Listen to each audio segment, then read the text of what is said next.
The Fall of the House of Usher by Edgar Allan Poe. One dull, dark day in autumn, I was traveling on horseback through a dreary stretch of countryside. At nightfall, I came in sight of the house of Usher. This was the throne of Roderick Usher, who had been my childhood friend. It had been many years since he and I had seen each other. I lived at the time in a distant part of the country. However, he had recently written me a long letter telling me of a serious illness and of a mental disturbance that had taken hold of him. He said he had to see me, as his best, oldest, and only friend. He hoped that his health would improve with my cheerful company. The only answer I could possibly give was to go at once to his home. Roderick Usher had always been a quiet person who talked little of himself, so I didn't know too much about him, yet I did know that his family was an old one. Many of his ancestors had been famous for their artistic and musical abilities. Others were known for their exceptional generosity and charity. In the part of the country where he lived, the House of Usher had come to mean both the family and its ancestral mansion. Now, on this dark autumn evening, I was approaching the House of Usher. It was a melancholy-looking building, and I looked on it with an icy sinking of the heart. The walls were gray and bleak, covered only by a string-like web of moss and other clinging plants. I looked at the vacant eye-like windows, and at the few white bare trunks of decaying trees that stood still in the damp, swampy ground surrounding the old house. As I looked at the house, it seemed to me that it was being wrapped in a strange vaporous cloud. A mystic fog seemed to rise from the decaying trees and nearby swamp until it covered the gray stone walls. Yet the walls stood upright and perfect. Only a few stones were crumbling. A closer look, however, disclosed the tiniest sliver of a crack, zigzagging its way down from the roof. The crack went right down to the wall's foundation, ending under the damp, swampy earth. Noticing these things, I went up the short road to the house. A servant met me and took my horse, and I entered an arched hallway. Another servant led me to my friend. We walked silently through many dark and winding passages. I noticed carved ceilings, gloomy tapestries on the walls, and black wooden floors. On a staircase I met the family physician, who introduced himself to me. He hesitated strangely, looking somewhat evil while at the same time frightened, then continued on his way. At last the servant threw open a door, and I saw my friend resting in a chair. Roderick Usher rose to greet me with great warmth. We were in a huge room. The ceiling was high over my head. The windows, long and narrow and pointed, were so high they could be reached only by ladder. Dark draperies covered the walls. The furniture was antique, but tattered and uninteresting. Many books and musical instruments lay scattered about the room, but they gave it no warmth or feeling of life. I seemed to be breathing an atmosphere of great sorrow. Surely no man had ever changed so greatly in a few years as had Roderick Usher.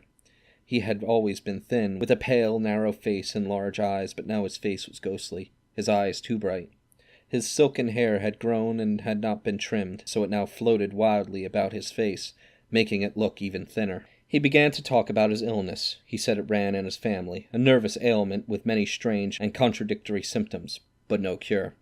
His body was so extremely sensitive that only the softest clothing could touch his skin. Only the blandest food could tempt him, and only the faintest light could glow without injuring his eyes. He could not bear the odor of any flower, and he was filled with horror by all sounds except the gentlest music played by stringed instruments. He was also plagued by strange terrors. "I dread the future," he said. "I shudder at the thought of any coming event. I feel that I will lose my life and reason together in some uncanny struggle with a grim fantasy. I know that fantasy to be fear." He talked on, telling me also some superstitions about his mansion that filled him with terror. He could not describe them, other than to say that the gloomy forms of the walls and turrets and swamps seemed to be affecting his spirit. Yet for some unexplained reason, he had not been able to bring himself to leave his ancestral home for many years. Then he went on to explain that his gloomy spirit was further burdened by the severe and incurable illness of his beloved sister, Madeline. She was his sole companion and his last and only living relative on earth. "Her death," he said bitterly, "would leave me the last of the ancient family of the Ushers." When he spoke, Madeline entered through one door at the far end of the room and disappeared through another, without even noticing my presence. I stared at her in astonishment and dread. though I knew not why. When I turned back to her brother, I saw his face buried in his hands, and passionate tears trickling through his emaciated fingers. Madeline's illness, he informed me, quite puzzled her physicians. She had lost interest in everything. She was wasting away to a shadow, and for long periods of time she would sit or stand quite still, unmoving for hours. Later that evening, my friend sadly informed me that Madeline had been bedridden with exhaustion and with the deterioration and emaciation caused by her disease. Therefore, the glimpse I had gotten of her would probably be the last I would get, at least while she was living. After telling me these things, Roderick Usher talked no more of his sister. In the next few days, I tried earnestly to cheer my friend. We read together, or I listened to his wild strumming on the guitar, his fingers causing it to speak in an unearthly voice. Usher had also inherited the artistic talents of his ancestors. I watched as he painted. He worked feverishly, painting several canvases in succession. One of his paintings in particular stays in my mind. It was a small picture, showing only the inside of a very long rectangular tunnel, with low walls, smooth and white. The design showed this tunnel to be far below the surface of the earth. There was no window, no opening, no torch to produce any source of light. Yet the scene seemed as bright as though it were lit by the rays of a splendid hidden sun. How strange! We talked during those days of many things. Usher confided to me an idea he had, an idea that things, even plants and stones, had knowledge and a purpose for being, just as animal and human life has. I was sure that these ideas were proof of his disordered mind, until I heard the next statement. "The proof, dear friend, the proof of what I have said is this.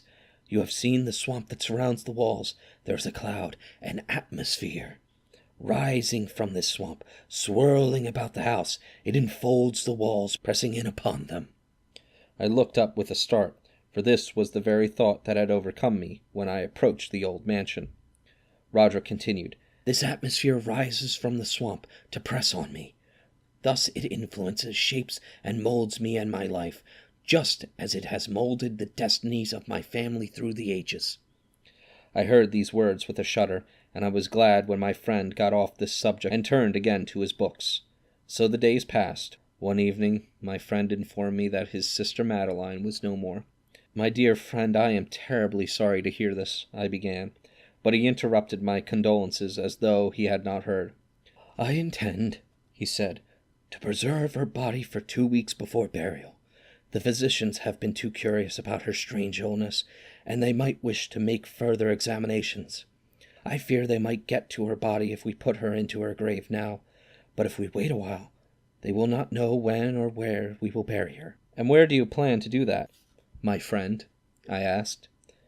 "The family burial grounds are quite far away, but there are compartments within the thick stone walls of this house." His voice trailed off, and he was lost in thought. An unusual decision, I thought, but if the evil-looking physician I passed on my arrival was one who might disturb Madeline's rest, then Roderick's precaution was wise. When Madeline's body had been placed into a coffin, Usher and I alone carried it to its temporary tomb. This was a vault, or compartment, in the foundation walls of the mansion. It was small, damp, and without any light. It was directly under the room in which I was staying. In ancient times it had served as a dungeon. Centuries later it was used to store gunpowder, and the walls, floor, and even the heavy iron door was covered with sheets of copper to keep out the dampness. I noticed particularly the sharp grating sound made by this door as it moved slowly upon its hinges. We passed our mournful burden upon wooden stands inside this vault. The coffin lid was not yet fastened, and we opened it to look once more on the face of Madeline Usher. For the first time I noticed the striking resemblance between the brother and sister. My friend, perhaps guessing my thoughts, murmured something about having been twins. He said that strange understandings had always existed between them, secret understandings unknown to anyone else. But we couldn't bear to look upon her for long. Her illness had left a faint redness on her face, and a suspiciously lingering smile on her lips, a smile which is terrible in death. We replaced the coffin lid and screwed it down. Then we left the vault, fastening the iron door behind us, and we went upstairs into the upper portion of the house.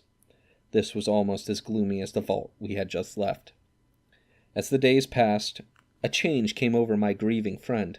No more did he play his guitar, paint, or even read. Instead, he roamed constantly from room to room, with hurried but purposeless steps. His face became, if possible, even more pale and ghastly.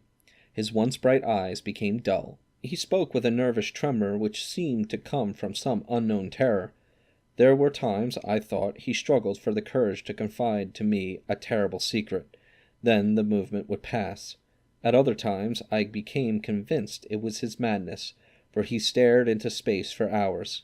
He seemed to be listening to some imaginary sound.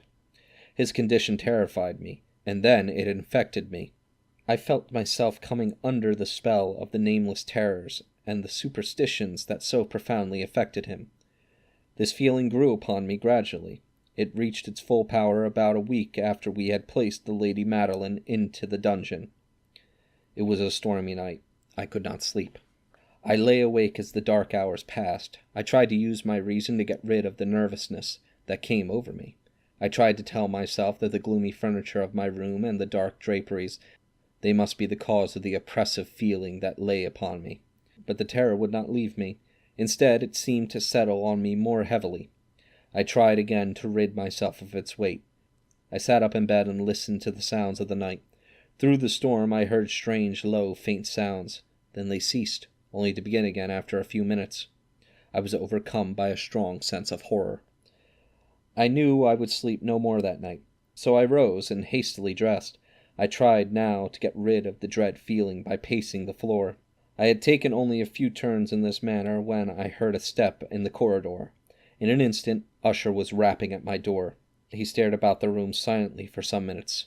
Then he spoke. "You have not seen it?" he asked. "You have not? But you shall." With that, he hurried to a window and opened it to the storm. A furious gust of wind entered and nearly lifted us from our feet. It was a tempestuous yet strangely beautiful night. Clouds hung thickly about the turreted roof of the house. The wind blew into violent gusts, pausing now and again. The clouds were tossed about, coming together and then being blown apart before our eyes. The lower surfaces of the moving clouds and the tree trunks all about the house were bathed in an eerie glow, yet no moon shone, no stars twinkled, no lightning flashed.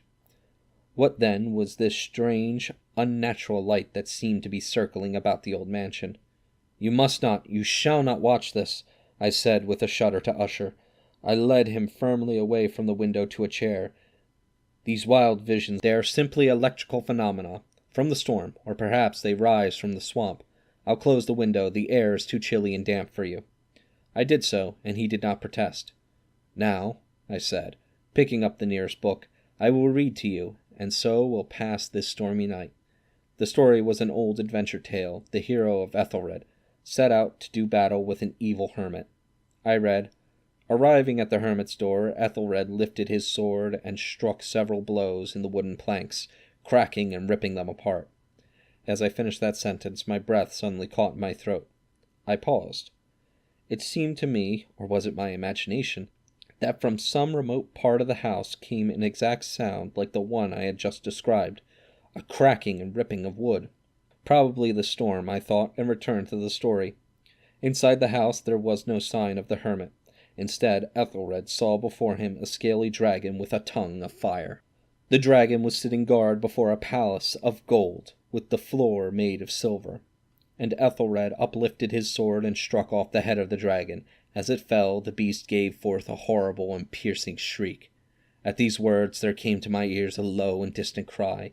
It was a screaming or grating sound, very like the dragon's shriek of which I had just read, but this cry was not my imagination.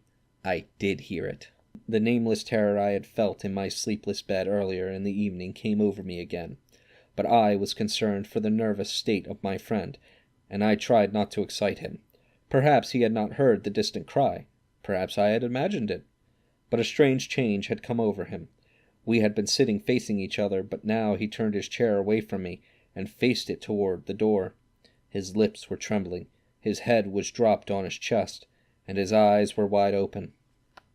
In this position, he began swaying from side to side. To take his attention away from whatever he might have heard, I began hastily to read again. And now Ethelred pulled the dragon's body out of the way. Bravely he approached the castle, walking on the silver pavement. Over the castle doorway hung an enchanted shield of brass, the prize for anyone brave enough to kill the dragon. As Ethelred approached, the shield fell down at his feet upon the silver door, with a mighty, great, and terrible ringing sound. No sooner had these words passed my lips than I became aware of another sound. It was a distant, hollow, metallic sound. Completely unnerved, I leaped to my feet, but Usher seemed undisturbed. He was still swaying gently from side to side, his eyes staring at nothing. I rushed to him and placed my hand on his shoulder to soothe him. A shudder came over his entire body, and he began to speak in a low, hurried murmur, unaware that I was even there. "Not hear it? Yes, I hear it, and have heard it," he said through quavering lips. "Long, many minutes, many hours, many days have I heard it. Yet I dared not. Oh, pity me, miserable wretch that I am! I dare not speak. We have put her in the living tomb. I told you how sensitive I have become in my illness. Many days ago I heard her first feeble movements in the coffin, yet I dared not speak. And now, tonight, Ethelred, the breaking of the hermit's door, the death cry of the dragon, the clanging of the brass shield as it fell. What they really were the breaking of the coffin lid, the grating of the iron door of her prison, and her struggling to get out of the copper vault. Oh, where can I fly? She will be here soon to punish me for burying her before she was dead. Even now I hear her footstep on the stair. Even now I hear the horrible beating of her heart." At this he sprang furiously to his feet. "Madman!" he shrieked. "Madman! I tell you that she now stands outside the door!" At his last words, the huge antique door opened slowly. From what? From a rushing gust of wind? And there, standing in the doorway, was the shuttered figure of the Lady Madeline of Usher.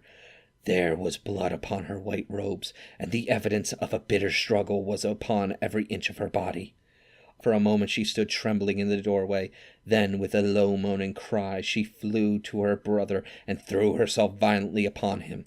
With a cry of final death agony, she dragged him with her to the floor. A corpse. Roderick Usher was dead, a victim of the terrors he, himself, had foreseen.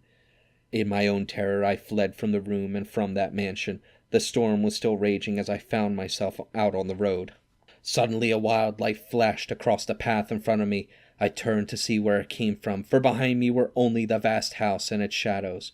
Then I saw where this strange light was coming from. It was the blood-red light of the full setting moon. It glowed through a crack in the wall of the house, the same zigzag crack I had noticed on my arrival, the crack that zigzagged its way down from the roof to the end in the damp, swampy earth. While I gazed, the crack rapidly widened. Suddenly a fierce gust of wind, a whirlwind, burst upon the house. My brain reeled as I saw the once mighty walls come crashing down. I heard a tumultuous shouting, like the roaring voice of 1,000 oceans. I stood there frozen, gazing in awe as the trembling walls began to sink. Then the deep swamp at my feet closed angrily and silently over the fragments of the house of Usher.